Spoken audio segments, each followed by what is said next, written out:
J'ai une grande nouvelle. On va revenir sur les achats que je fais pour la salle d'arcade. Le flipper Tortue Ninja, oui je sais, ça appartient à un YouTuber, tout le monde me l'a dit dans les commentaires, on allait me chercher sur Instagram. Bon, c'est mort, j'aurai pas ce flipper Tortue Ninja. Mais j'espère bien avoir un flipper supplémentaire un jour et j'espère qu'il sera Tortue Ninja. Mais pour l'instant c'est mort. Mais ça y est, j'ai acheté une borne d'arcade. Il y a quelqu'un qui a dû me voir dans mes commentaires sur Instagram et son nom c'est, je l'ai là, doubleimpact.avis et il m'a dit hey, je connais un mec dans la région Rhône-Alpes qui connaît des mecs qui ont des bornes d'arcade et je viens d'acheter une borne d'arcade Daytona 2. Alors j'adore Daytona, c'est une borne Sega double. Ça veut dire que je vais pouvoir jouer quand mon père adore les jeux de voiture et on va pouvoir enfin partager un truc à part aller au marché aux puces. Et ça c'est cool. Mais la borne d'arcade que j'ai acheté sur le Bon Coin 900 € ne fonctionne pas. Il y a un écran qui marche pas, et il y a une partie qui marche pas, les volants ne marchent pas, etc. Mais doubleimpact.avis m'a dit hey, va voir David Rose, avec qui j'ai parlé après sur Instagram, m'a dit bien sûr que je répare les bornes d'arcade. Donc très bientôt dans Culture Z, vous allez me voir avec Rémi et mon pote Yo louer un camion et aller à 3h40 de camion de chez moi pour aller récupérer une borne d'arcade pour l'emmener chez le mec qui va la réparer, pour après retourner les chercher la borne d'arcade car elle sera réparée une semaine ou 2 semaines plus tard et la ramener pour Noël chez moi. Voilà, ça c'est bientôt dans Culture Z. Bonjour à tous et à toutes, c'est Culture Z, on est mercredi, jour des enfants, il est 16h30, l'heure des enfants, et donc c'est Culture Z. Aujourd'hui dans l'émission, on va parler de coffrets DVD d'animation japonaise, et plus précisément des coffrets DVD que j'ai fabriqués lorsque j'étais graphiste / directeur artistique des éditions Kazé. Au début, j'étais vraiment graphiste tout en bas. Et puis après, j'ai monté les échelons pour devenir directeur artistique avant de partir pour No Life. Mais ça sera dans la vidéo. Juste avant, j'ai des questions à vous poser. Bientôt, je vais refaire des tournages dans mon musée. Qu'est-ce que vous voudriez voir plus précisément? Par exemple, j'ai pas parlé des Real Ghostbusters, j'ai pas parlé de Brave Star, j'ai pas parlé des peluches... C'est comment ça s'appelle, putain? Les bisounours, putain, merci. Merci, Eleanor. Pour une fois qu'elle connaît un truc que j'ai oublié. Les bisounours, Ulysse 31, les Schtroumpfs, j'ai pas mal de Schtroumpfs. Et puis aussi, j'ai des jeux vidéo. J'ai beaucoup de choses autour de Nintendo. J'ai des jeux Super Nintendo, des jeux Nintendo 64. J'ai du Sega aussi, j'ai pas mal de Master System. Donc bon, voilà. Si vous avez vu passer des trucs dans les vidéos d'avant et qui vous est dit ça j'aimerais bien en savoir plus, dites-le là sous les commentaires. Et dans les prochaines émissions qui vont arriver, on va en parler. Enfin bon, dans les prochaines, on va aller chez Bryce Corp qui a 125 fois plus de trucs que moi.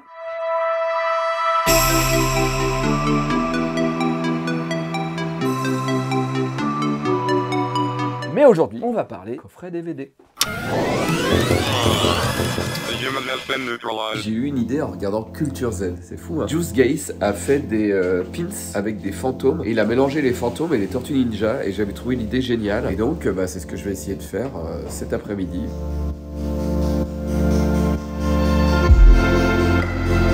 Papa, viens voir avant. Ah ouais, c'est pas joli. Ah ouais, c'est bien. Et t'as lu mes pompons? J'ai vu un artiste qui avait mélangé les fantômes de Pac-Man et les Tortues Ninja en pins et je me suis dit que j'allais faire pareil sur les murs.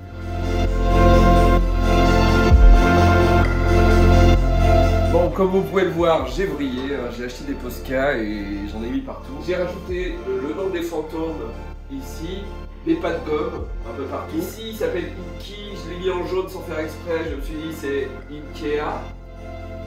C'est pour moi. Et maintenant, je vais terminer avec ce que j'ai fait en dessous de Pac-Man.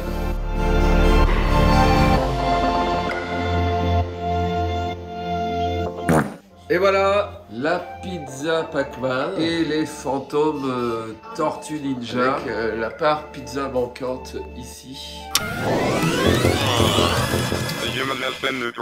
Kazé, ils font des grosses séries quand même que beaucoup de gens achetaient. À l'époque, il y avait Clamp, ils avaient pas mal de trucs, voilà. Ils avaient pas mal de séries tirées de l'univers d'Albator. Et moi, quand j'arrive, on me dit, tu vas faire les hentai. Les hentai, pour les gens qui ne savent pas, c'est des dessins animés où les gens rentrent des choses dans des choses. Genre, imaginez, il y a un carré, bon, eh ben, vous avez un carré dans la main et vous rentrez comme ça, mais plein de fois de suite, ils rentrent le carré, comme ça.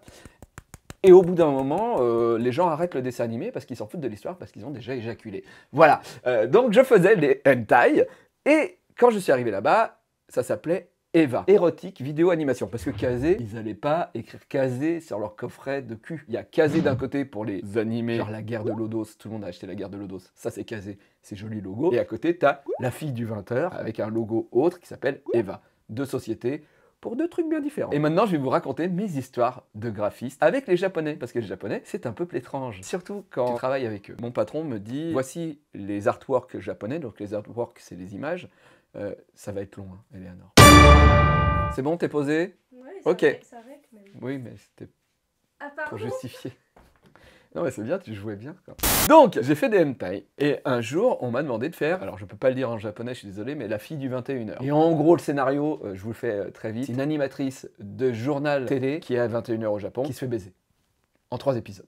Je me retrouve avec ça, et je dois créer le logo français. Et là, mon patron me dit, appelle-la la fille du 20h, parce qu'en France, le journal télé, il est à 20h. Ok, donc je fais ça, la fille du 20h. Voilà. Ça part dans les magasins. Le truc qu'on ne savait pas, c'est que le japonais qui a créé cet animé a pris des vacances en France avec sa famille. Et quand il arrivait en France, il est allé sur la Fnac des Champs-Élysées et il a dit à sa femme, attends, je vais voir s'ils ont mes dessins animés. Et le gars, il a fouillé dans la Fnac et il a trouvé mon coffret DVD avec écrit la fille du 20h. Vu qu'il parle pas français, la fille du, il n'a pas compris. Par contre, il a bien vu que le chiffre 20, c'était pas le chiffre 21. Et donc, quand il est rentré au Japon, on a reçu un courrier nous intimant l'ordre de détruire tous les DVD pour appeler la série la fille du 21h parce que cette série ne s'appelle pas la fille du 20h. Ce à quoi mon patron a envoyé un message en disant pardon, mais en fait en France le journal télévisé c'est à 20h, donc pour les Français c'est incompréhensible la fille du 21h, ça ne parle pas. Ce à quoi il a répondu, ça s'appelle la fille du 21h. J'ai dû reprendre le coffret DVD, refaire le logo et on a dû réimprimer 100 DVD avec écrit la fille du 21h pour envoyer un carton au Japon pour faire croire qu'on l'a fait. Et en fait on l'a pas fait parce que rappeler tous les DVD, les détruire, ça aurait coûté trop cher. Quand je suis monté en grade, on m'a dit, dis donc Davy, tu voudrais pas refaire la charte graphique des DVD porno? Et j'ai dit, ok. Vous voyez l'émission Bad News? Vous voyez que partout il y a des bandes jaunes et noires? Vous voyez ces coffrets qui pendant votre adolescence étaient jaunes et noirs et sur lesquels vous êtes masturbé? C'est moi. C'est moi. Et donc j'ai refait même d'ailleurs la fille du 20h en version avec les bandes. Et tous les DVD hentai que vous voyez là, hentai X, hentai machin, tout ça, avec les bandes noires et jaunes, c'est ma créa graphique. Heureusement, grâce à tout ça, peu à peu, je suis monté en grade. Et on m'a donné de plus en plus de coffrets DVD cool. Jusqu'au moment où je suis devenu directeur artistique, mon premier projet, un peu pour les gens qui aiment les shonen, c'était Initial D. Personne ne le voulait parce que les dessins étaient trop moches, mais la série était super. Et mon premier truc shoujo, c'était Très cher frère, avec que des filles qui prenaient des douches ensemble. Après, on m'a donné des gros projets. Et mon premier gros projet chez Kazé, c'est Bleach. Les coffrets en métal Bleach, c'est moi qui les ai faits. Et j'ai une anecdote très amusante autour du coffret Bleach. Il faut savoir que Bleach, les droits sont japonais. Mais parfois, les Japonais vendent leurs droits pour le monde entier à quelqu'un dans un autre pays. C'est Viz qui a les droits de Bleach au Japon. Viz a fait Viz America. Le Japon a donné les droits de Bleach à Viz America pour que Viz America gère les droits sur le monde entier. Donc en gros, chaque fois qu'on faisait un coffret DVD de Bleach, on l'envoyait pas au Japon, on l'envoyait aux États-Unis. Et c'était eux qui nous disaient non, pas comme ça, pas comme ça. Les États-Unis, la France, vous voyez, c'est loin. Puis il y a un décalage horaire. Donc eux, ils trouvaient ça plus simple de venir faire des réunions à Paris. C'est-à-dire que quand on a fait le coffret DVD de Bleach, j'ai eu 3 réunions avec des gens qui venaient de Los Angeles ou je sais pas où pour faire la réunion avec nous. En anglais. Bon, en plus, moi, mon niveau d'anglais, il est un peu nul. She's go to the other... Donc l'interface DVD, c'est quand on met le DVD, c'est là où on arrive sur le menu pour choisir la langue, pour choisir l'épisode qu'on va regarder. Et moi, j'ai fait bouger les personnages, il y a un bandeau qui arrivait, il y a de la musique en fond, c'est la musique du générique de Bleach, voilà, ça bouge un peu tout, et voilà. Et on m'a demandé, d'habitude quand je faisais un coffret DVD, je faisais le coffret, j'envoyais un mail en disant est-ce que ça vous va, et on me disait ok. Non, là j'imprimais tout ce que j'imaginais pour le coffret DVD, ça c'est fou parce qu'une interface DVD ça se voit sur un ordinateur, mais pas là. Là j'ai dû imprimer ce que j'imaginais de l'interface DVD. Je me retrouve à faire 3 réunions avec des gens qui prennent l'avion, le temps pour pouvoir faire un coffret DVD, je vous jure, hein, c'est 1 an. Les mecs viennent en réunion. Là, j'explique dans un anglais vraiment à chier. Yes, and this and the personage of Bleach is a pop-up and au bout de 1 an, c'est validé. Je fais l'interface DVD, je leur envoie et là ils me disent sorry but is moving et ça bouge. Et j'ai dit oui, mais en réunion on n'a pas vu que ça bougeait. J'ai dû répondre oui, mais en réunion c'était du papier. Et eux, ils me disent, mais on n'avait pas dit que ça bougeait. Je dis, si, je vous l'ai dit, mais c'était du papier, alors forcément, ça bougeait pas en réunion. Mais là, ça bouge. Je fais, non, on n'a pas validé ça. Donc, le premier DVD de Bleach, si vous l'achetez, il n'y a ni mouvement, ni musique. Parce que quand j'ai mis la musique, ils m'ont dit, vous avez demandé le droit à l'auteur de la musique de mettre la musique sur le DVD. Je dis, mais la musique est dans le DVD, puisque chaque fois qu'on lance un épisode de Bleach, il y a 5 épisodes par DVD, à chaque fois, il y a le générique de Bleach. Ils m'ont fait, oui. Je dis, du coup, j'ai pris le générique et je l'ai mis sur le menu DVD. Et vous avez demandé le droit. Je dis, mais la musique, elle est dans le DVD. Elle est 5 fois dans le DVD. Donc là, elle est juste 6 fois dans le DVD. Oui, mais est-ce que vous avez le droit droit, j'ai changé, j'ai envoyé à Viz America. Et quand ces 1 an de travail était fini, à ce moment-là, on a reçu un mail de Viz America qui nous a dit « Super, on est très content. On envoie à Viz Japon pour qu'ils valident tout ça. » Et ils n'avaient pas les mêmes demandes au Japon. Ça, c'est ça, travailler avec les Japonais. Et maintenant, je vais vous montrer les gros projets qui m'ont amené à arrêter ma carrière dans le coffret DVD. C'est là-bas. Il faut que j'enlève le Oui. trépied. Et bien pendant que tu enlèves le trépied, je vais raconter une autre anecdote. Et t'en feras ce que tu veux. C'est le bordel, ça sera le bordel. D'accord. Ok, vas-y, enlève. Ça va. En fait, ah oui, c'était un peu nul. On a aussi travaillé, alors moi j'ai pas travaillé dessus, c'était une autre graphiste qui bossait dessus, mais on a travaillé sur une série qui s'appelait Bobo Bobo Bobo Bobo, je sais pas si vous connaissez. Et c'est très drôle parce qu'on n'avait pas le logo de Bobo Bobo Bobo. Donc j'envoie un mail au Japon et je dis aux Japonais, est-ce que vous pourriez nous envoyer le logo de Bobo Bobo Bobo? Et je reçois un mail qui me dit, on vous l'envoie, mais le mail est vide. Et je me dis, c'est quand même étrange, parce qu'un logo, on est d'accord, c'est 20 mégas, quoi, tu vois. Bon, bah du coup, ok, on attend. 3 jours plus tard, on reçoit un UPS venant du Japon avec un DVD réinscriptible, un CD réinscriptible à l'intérieur. On l'a reçu, on l'ouvre, on le met dans l'ordinateur. Effectivement, il y a le DVD, le CD est vide, à part le logo de Bobo Bobo avec 20 mégas. Et il y avait un post-it collé sur le CD avec écrit « Veuillez nous renvoyer le CD ». C'est-à-dire qu'on a repayé un autre UPS pour que ça reparte au Japon, pour qu'il efface le CD pour pouvoir le réutiliser. C'est ça le Japon. Vous connaissez mon travail tous parce que à la fin de ma carrière, j'ai bossé aussi avec AB et j'ai fait les 3 coffrets collector de Dragon Ball. Et j'ai fait aussi les 2 coffrets des OAV de Dragon Ball, qui à l'époque étaient toutes les OAV, mais maintenant c'est plus le cas, avec un embossage, avec du vernis sélectif. Là on peut toucher, voilà. Donc là je me suis éclaté parce que je rêvais un jour de travailler sur du Dragon Ball. Je ne savais pas encore que j'allais faire une BD Dragon Ball. Dragon Ball c'est ma série que j'adorais, mais surtout aussi j'adorais les Chevaliers du Zodiac. Et j'ai eu la chance de travailler sur les coffrets collector des Chevaliers du Zodiac aussi. Et là, j'ai une anecdote là-dessus. Et vous pouvez peut-être retrouver le forum. Il faut savoir que AB, ils n'étaient pas tout le temps là. C'est-à-dire que moi, je travaillais chez Kazé. On me sous-traitait à AB. C'est-à-dire que j'étais directeur artistique de Kazé. Mais AB payait Kazé pour me faire bosser. Et d'ailleurs, moi, on ne me payait pas plus. Moi, je crois que je me suis fait baiser. Ouais, puisque après, quand j'ai fait ce coffret et que je travaillais plus chez Kazé, je crois qu'il m'avait donné 10 000 balles, je crois. Donc ouais, je me suis fait baiser. Je travaille sur Saint Seiya, sauf qu'ils ne m'envoient pas les textes. J'ai pas de texte, j'ai pas de truc. Mais moi, pour faire mes mises en page, pour pouvoir savoir graphiquement ce que je dois faire, bah, je suis allé sur Internet. Alors, j'ai envoyé des mails. J'ai dit, Jean de AB, s'il vous plaît, est-ce que vous pouvez me donner les textes? Elle me fait, oui, oui.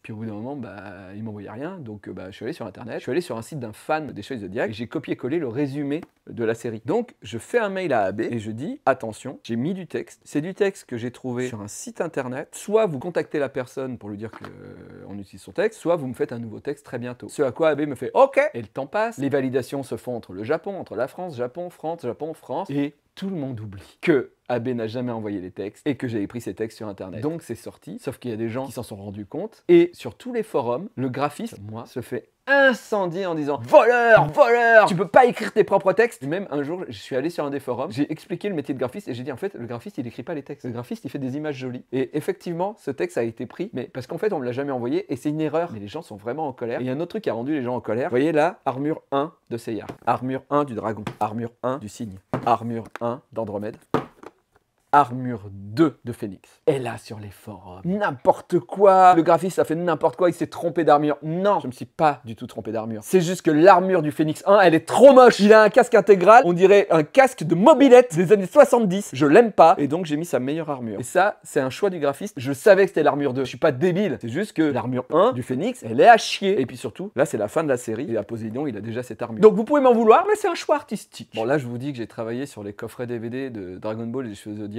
parce que j'ai l'habitude. Et puis, pour moi, c'était un truc que j'ai fait il y a 15 ans, quoi. Mais en vrai, quand j'ai su que j'allais travailler sur ces 2 séries, en tant que fan du Club Dorothée, fan de ses animés, fan des jouets, etc., j'étais mais hyper heureux. Je pense que j'aurais eu on m'aurait remis un prix, ça aurait été pareil, quoi. Et vous imaginez, j'ai reçu des DVD du Japon remplis de PSD officiels de Dragon Ball. C'est-à-dire que j'avais toutes ces images sur des PSD, tous les personnages séparés. Il y avait, je crois, 3 DVD remplis d'images de Dragon Ball avec les petits trucs séparés, toutes les boules de cristal séparées, tous les logos de Dragon Ball séparés, tout ce que j'ai utilisé pour les coffrets, tous ces personnages. Ah, cette image, elle est iconique, iconique. Tout ça, je l'avais et je me suis dit, oh là là, je bosse sur Dragon Ball, j'ai des images qui viennent directement du Japon, je peux pas ne pas les voler. Donc, en cachette, j'ai gravé sur d'autres DVD toutes les images de Dragon Ball officielles jusqu'en 2008. J'ai tout gravé en me disant un jour je m'en servirai. Et je m'en suis jamais servi. Sauf il y a un an. Il y a un an, je bosse avec des gens pour faire un Culture Z. Le Culture Z, on fabrique une bande d'arcade. Et ben en fait, on a fabriqué une bande d'arcade pour Rémi, mon cadreur. On le voit d'ailleurs dans la vidéo quand on lui offre. On lui a fait fabriquer une borne Tortue Ninja. Bon anniversaire Rémi par My Arcade.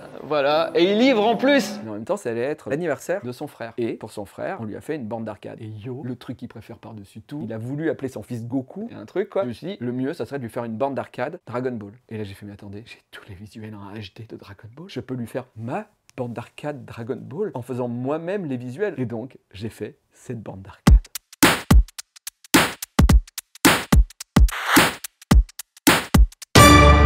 Dans les prochaines semaines, on va être chez Bryce Corp. Je sais pas si vous avez déjà suivi les autres Culture Z. En tout cas, il a complètement modifié sa collection. Il en a fait un musée fou.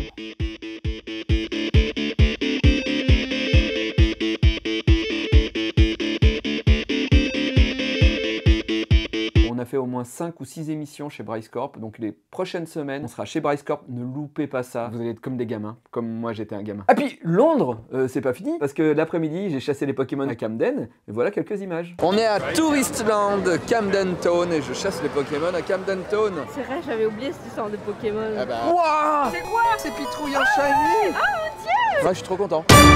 Ça se termine dans 4 minutes. Je suis quand même content parce que j'ai réussi à avoir 2 Pokémon Shiny en étant un petit peu moins à fond. J'ai réussi à avoir lui, on voit pas qu'il est Shiny d'ailleurs. C'est Monsieur Mime? C'est l'évolution de Monsieur Mime, Monsieur Glaquette. Au final, il me manquait qu'un Pokémon. C'était une très bonne sortie Pokémon Go. Mais bon, sur 3 jours, j'ai un peu payé quand même pour pouvoir avoir tous mes Pokémon Shiny. Et puis après, le soir, on s'est dit, j'avais promis à Eleanor de l'emmener dans un endroit surprise et on est allé à Babylon Park. Et je me suis dit, c'est génial. C'est un parc d'attractions en intérieur. Et en fait, Babylon Park, c'est parce que Babylon Park. Donc du coup, toutes les attractions sont pour les petits. Regardez la grande roue là. Je vais pas faire cette grande roue quoi.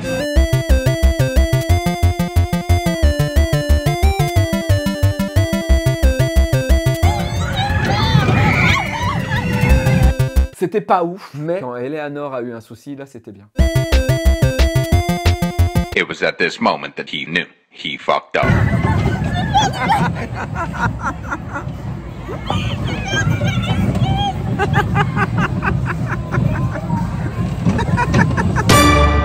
Et le lendemain, j'ai chassé les Pokémon. C'était super à Highgate Cemetery. C'est un des premiers cimetières gothiques qu'il y a autour de Londres. En plus, il y a plein de Pokéstop dedans. Et il y a la tombe de Karl Marx. D'ailleurs, il a une tombe immense. Il faut payer l'entrée pour aller dans le cimetière, pour aller voir sa tombe. C'est pas un peu capitaliste quand même? Moi, je crois. Hein. Il a 2 tombes, le mec. Dans le même cimetière, il a 2 tombes.